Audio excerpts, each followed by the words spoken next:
আল্লাহ নবী হযরত লুকমান আলাইহিস সালাম সন্তানকে বলেছিলেন, ইয়া বুনিয়া ইয়া আমার খদিজা টুকুরা আকিমিস সালাত, নামাজ প্রতিষ্ঠিত করো, ওয়া আমরু বিল মারুফ, সৎ কাজের আদেশ করো, অনাহা আনিল মুনকার, অসৎ কাজ থেকে মানুষকে বিরত রাখো, অসবির আলা মা আসাবাক, বেশি বেশি সবর ইখতিয়ার করো।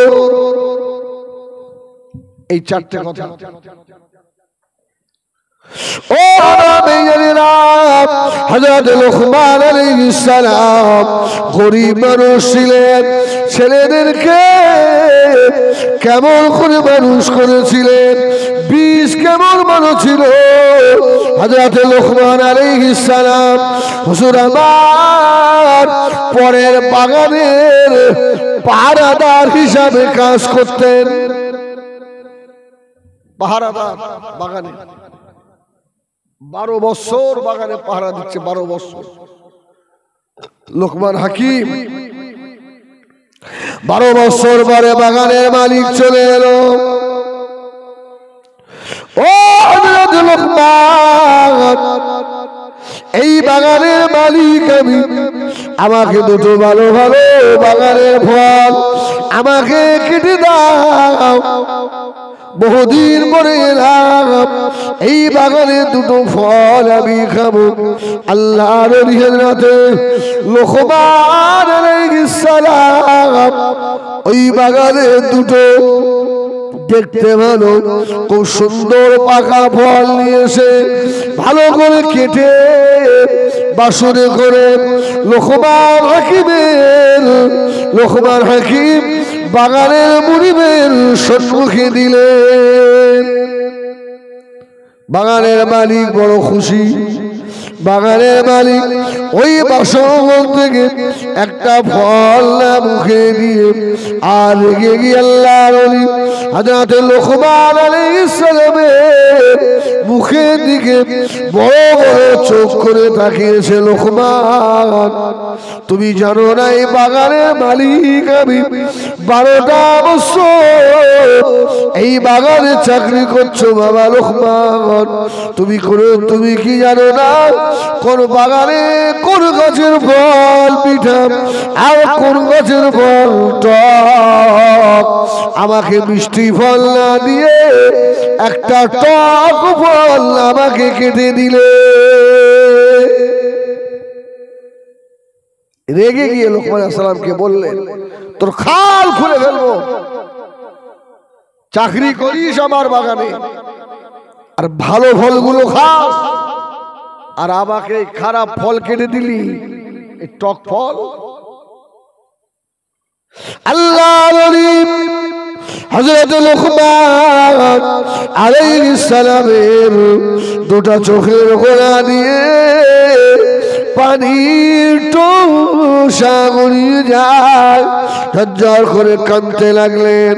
বাগানের মালিক জিজ্ঞাসা করলো, বাবা লুকমান, কি হয়েছে বাবা, কেন কাঁদো? আমি তো তোমাকে মারিনি বাবা, কেন তুমি কাঁদছো বাবা? ও শোনো বুড়ে মায়েরা, ও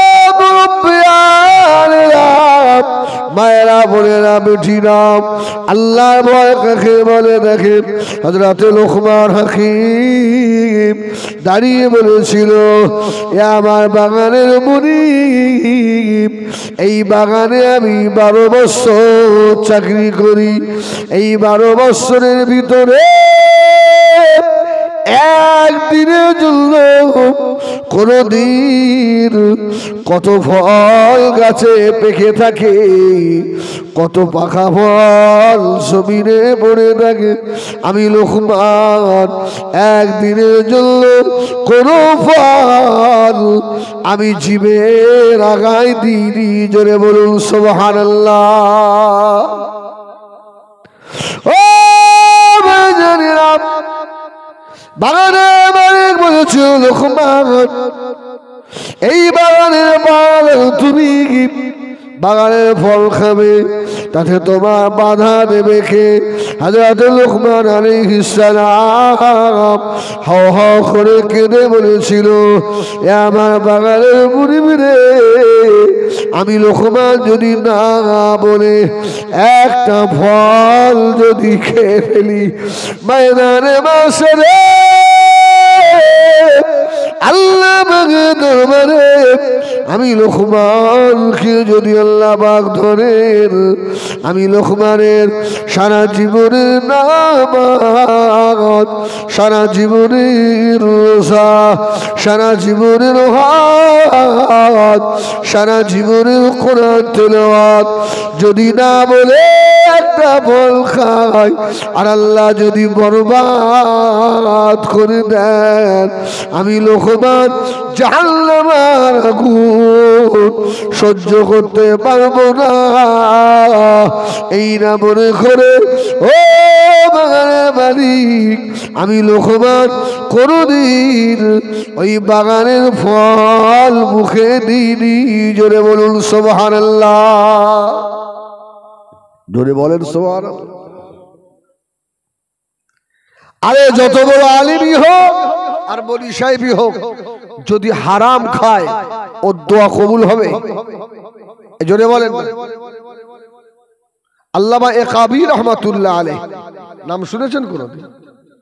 মস্ত বড় আল্লাহর ওলি। তো আল্লামা একাবির 40,000 শুধু আলেম মুরিদ ছিল। সুবহানাল্লাহ বলেন। 40,000 বড় বড় মুহাদ্দিস এক একটা মুরিদ। তো আল্লামা একাবি রহমাতুল্লাহ আলাইহি ওনার জীবনের একদম শেষ সময়, একদম শেষ, শোনেন আপনারা ভালোই জানেন আমি হিজবুল্লাহ বাজে কথা বলি না, একটু মন দিয়ে বসে, একটুকুনি বসেন, আল্লাহ রহম করবেন ইনশাআল্লাহ। আল্লামা একাবি দেখছে আমি তো মারা যাব, কিন্তু আমার এই মসনদ তো একজনকে দিয়ে যেতে হবে। দেব কাকে? ও আল্লামা একাবি রহমাতুল্লাহ আলাইহি 40,000 মুহাদ্দিস মুরিদ সব পিছনে দাঁড়িয়ে আল্লামা একাবি বলেছিল, বাবা আজকে আমি তোমাদের পীর মাগরিবের নামাজের ইমামতি করব। ও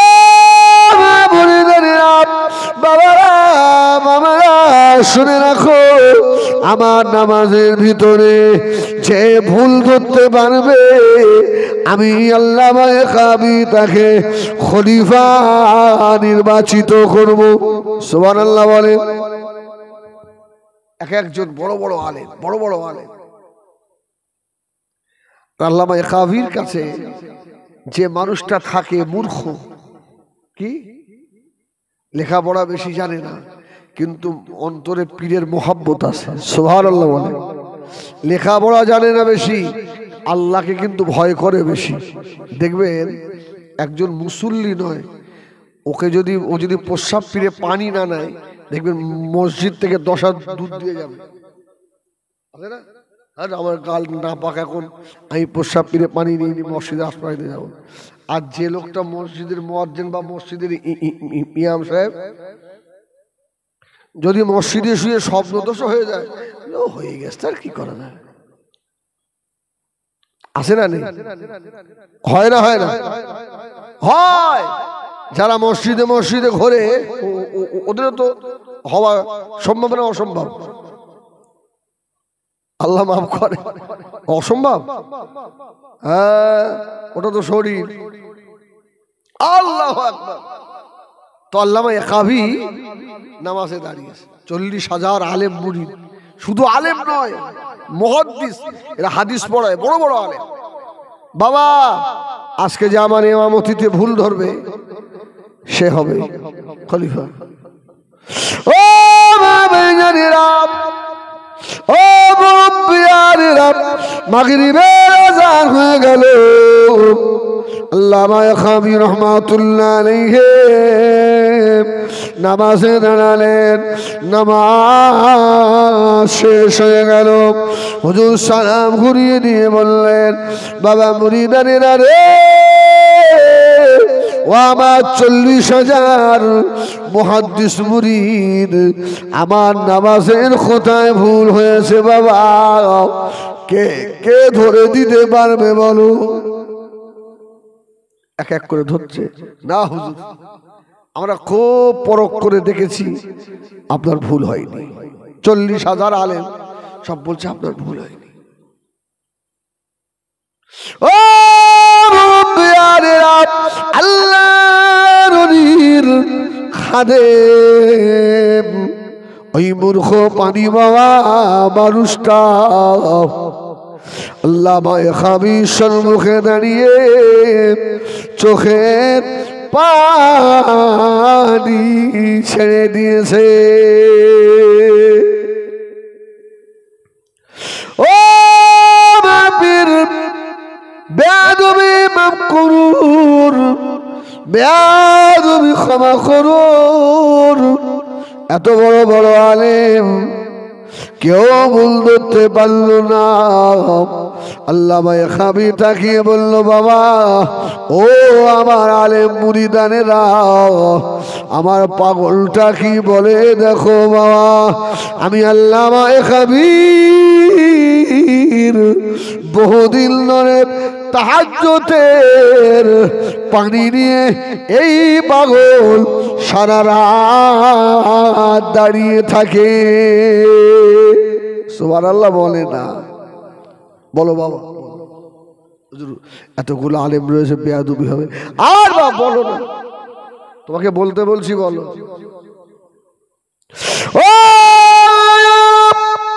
ওই খেবা মুরিদান দাঁড়িয়ে বলল, ও পীরে আলেম মুরিদানেরা, ও মুহাদ্দিস মুরিদেরা, শুনে রাখো, আমার পীরের প্রথম রাকাতে ভুল হয় না। মাগরিবে প্রথম রাকাত ঠিক পড়িয়েছে, দ্বিতীয় রাকাতে সূরা ফাতিহা ঠিক পড়েছে। সূরা ফাতিহা পড়ে আমিন বলে না, কেরাত শুরু করে দিয়েছে, ওই জায়গায় ভুল হয়ে গেছে। আল্লামা খাবি লাফ দিয়ে উঠে বলল, বাবা তোমাদের এলেম আর আমার পাগলের এলেম এক নয় বাবা। আমার এই পাগলটাকে আল্লাহ কবুল করে নিয়েছে, বলুন সুবহানাল্লাহ। আল্লামা খাবি বললেন, ও বাবা মুরিদান, কি করে বুঝলে বাবা আমি দ্বিতীয় রাকাতে সূরা ফাতিহার পরে আমিন বলি না বাবা? পাগলটা দাঁড়িয়ে বলল, হুজুর দুনিয়ার কোন মানুষ আমাকে এ খবর দেয় না, স্বয়ং মদিনা শরীফ থেকে আমার রাসূল পাক সাল্লাল্লাহু আলাইহি ওয়াসাল্লাম আল্লাহ নবী আমাকে বলে গেল, এ আমার পাগল তোর পীর কাবিকে বলে রে দ্বিতীয় রাকাতে সূরা ফাতিহার পরে আমিন বলে না। আল্লামা খাবি বললেন, ও মুরিদানেরা, বাবারা বাবারা শুনে রাখো, তোমরা জাহিরি ইলমের বড় বড় আলেম, আমার খাবিকে আল্লাহ ইলমে বাতিনের বড় আলেম করেছে। জোরে বলুন সুবহানাল্লাহ। তোমরা ধরতে পারোনি, আল্লাহ নবী এসে ওকে বলে গেছেন। সুবহানাল্লাহ। এর উদ্দেশ্য আল্লামা খাবি বলেন, ও হালাল খায়, ও আমার কাছে থাকে। জোরে বলুন সুবহানাল্লাহ। ও যে আমার পাগল, এই জন্য আল্লাহু ইউতি ইন্নামা আনা কাসিম, যে রাসূলুল্লাহকে যতটা বেশি ভালোবাসে ঠিক ওই মানুষটা অতটাই ইলমের হকদার হয়ে যায়। সুবহানাল্লাহ বলেন। ও মুরব্বিয়ানিরা, ও বাবাজিরা, মায়েরা, বোনেরা, বেটিরা, এই জন্য আমরা অনেক রকম অনেক ওয়াজ করি। আমার শাহানুর ভাইও বলছিলেন সম্ভবত দুরকাত পড়ে পালিয়ে যায়। শাহানুর বলছিলেন না, এর কারণটা কি একবার ভেবে দেখেছেন? আজ থেকে 20 বছর আগে এই রোগ মসজিদে ছিল না। আজ থেকে 20 বছর আগে এত মাইক মানুষের ছিল না বাবা। এইরকম ভালো চটেও বসতে পেতেন না, শুধু বিচুলিতে অনেক সময় নারিকেলের পাতা মাঝখান দিয়ে ছিঁড়ে বিছিয়ে দেওয়া হতো, ঠিক না বল? অনেক সময় দেখতাম হ্যাচাক লাইট এদিকে ছিল, আমার আব্বা হ্যাচাক লাইট ভাড়া দিতেন। 3-4টে হ্যাচাক আমাদের বাড়ি ছিল, সে মেন্টন লাগিয়ে দিত আর জ্বলতো, কি সুন্দর। এখন কত উন্নত হয়েছে, কত বেড়ে গেছে, কিন্তু মূল ব্যাপারটা কি, এই জায়গায় কিন্তু লোক আর বসানো যাচ্ছে না। মসজিদে এত ভালো ইমাম রেখেও মুসল্লিকে বসানো যায় না। এর একটাই কারণ কি জানেন? যে মানুষটা হারাম খায় ওর ইবাদত ভালো লাগে না। সুবহানাল্লাহ। ওর ইবাদতে মজা হবে না। ও নামাজে দাঁড়াবে তো মনে হবে কখন পালাবো, কখন পালাবো, কখন ছেড়ে দেবে, কখন পালাবো। এর কারণ একমাত্র হারাম। মসজিদে বসে থাকতেও ভালো লাগবে না, মাহফিলেও বসে থাকতে ভালো লাগবে না, কিন্তু ওই মানুষটাকে দুটো ল্যাংটো মেয়ে ছেলে ডান্স করছে, ওখানে সারাদিন যদি খেতে না দিয়েও বসিয়ে রাখেন, ও দেখবেন চোখের পলক মারবে না। কেন বলেন? ওর মধ্যে তো শয়তান ঢুকে আছে, শয়তানি। আমাদের ভিতরে যদি শয়তানই থাকে, আমি বলছিলাম না, বীজ খারাপ হলে গাছ হবে লেকিন ফল পাবেন না। ওই সন্তানের জন্য কিয়ামতেও আখেরাতেও মার খাওয়া লাগবে। ও আল্লাহ নবী মামাছেন ছেলেরা দুনিয়া থেকে চলে যাবে, চলে যাবার আগে তোমাদেরকে বলে যায় এমন এক সন্তান রেখে যেও না যাতে কবরে শুয়ে গাল শুনতে হয়। সাহাবীরা বললেন, ইয়া রাসূলুল্লাহ, ইয়া হাবিবাল্লাহ, কবরে শুয়ে আবার গালাগালি শুনবে কি করে? আল্লাহ নবী বলেছেন, সাহাবীরা, তোমার ছেলে যখন অন্য একজনের ছেলেকে গালাগালি দেয়, ও তোমার আব্বা মা তুলে গালাগালি দেয়, এ ওর আব্বা মা তুলে গালাগালি দেয়। এই জন্য বলি দুনিয়ায় সন্তান রেখে যাও, যার দ্বারা কবরে আখেরাতে শান্তি পাওয়া যায়। এই ছেলেগুলোকে বাবা আল্লাহর ওলিদের দরবারে নিয়ে যেতে হয়। সুবহানাল্লাহ বলেন। মাথায় একটু ভালো আলেমদের দিয়ে আলা হযরত মিসলে হুজুর পীর কিবলা রহমাতুল্লাহ, নাম শুনেছেন আপনারা? কে কে দেখেছেন হাত তোলেন। মাশাআল্লাহ মাশাআল্লাহ, অনেকেই তো। তোদের কপালে হয়নি। শোনেন, আমার নিজের একটা কথা বলি। আমি যখন আলা হযরত ছোট হুজুর পীর কিবলা রহমাতুল্লাহ আলাইহির মাদ্রাসায় পড়ি, বুঝেন না, আর ওখানে হাফেজ হতে গেলে একটু সুতোর দরকার, এক জায়গায় বসে কোরআন শোনাতে হয়। তো আমার জবানটা ছিল একটু তোতলা, আপনার খুব জড়ানো জবান। তো তখন আলা হযরত মির্জা হুজুর পীর কিবলা হায়াতে আছে। তো হুজুর কিবলা আমরা প্রত্যেক জুম্মার দিনে আসতাম হুজুরের কাছে দোয়া নিতে। তা হুজুর সে ঘরের মধ্যে বসে থাকতো। তো আস্তে আস্তে ঢুকেছি, সবার মাথায় ফুঁজে দিচ্ছে। তো আমি আস্তে কি বলছি, হুজুর আমি মাদ্রাসায় পড়ি, আমি তোতলা মানুষ। দাঁড়িয়ে দাঁড়াও, নাম কি? কি বলছে আমি তো বুঝতে পারিনি কথা। সঙ্গে যে হুজুরের খাদেম যে ছিলেন রফিক, ভাই হুজুর কি বলছে? তোর নাম জিজ্ঞেস করছে, বল। হুজুর আমার নাম হেজবুল্লাহ। যে বলি হেজবুল্লাহ, খুব খুশি হলেন, সুবহানাল্লাহ বলেন। খুশি হয়ে আর মুখে এইভাবে হাত, যাও আল্লাহ, জবান আল্লাহ খুলে দেবে, সুবহানাল্লাহ বলেন। আল্লাহর ওলি দোয়া। বাচ্চা ভালো নিতে গেলে ভালো মানুষের ফু দিয়ে নেবেন। গ্রামের ইমাম সাহেবের দিয়ে বাচ্চা, ইমাম সাহেব রাস্তায়, হুজুর দেন, ছেলের মাথায় ফু দিয়ে দেন, ফু দিয়ে দেন। এই ফুতে কাজ হয় ভাই। আপনার কচ্ছপ ডিম পাড়ে কোথায় জানেন? জানেন? হ্যাঁ, অনেক দূরে পারে। আচ্ছা, পানিতে পারে না ডাঙায় পারে? আর কুমির? হ্যাঁ, ভাইয়ের অভিজ্ঞতা আছে। আরে কচ্ছপ আর কুমির ডিম পাড়ে ডাঙায়। আরে ওরা থাকে কোথায়? পানিতে থাকে, পানিতে। ওই পানির ভিতর থেকে ডিমে নজর দেয়। এদের নজরের এত পাওয়ার, ওই নজরেই ডিমে বাচ্চা আসে। জোরে বলুন সুবহানাল্লাহ।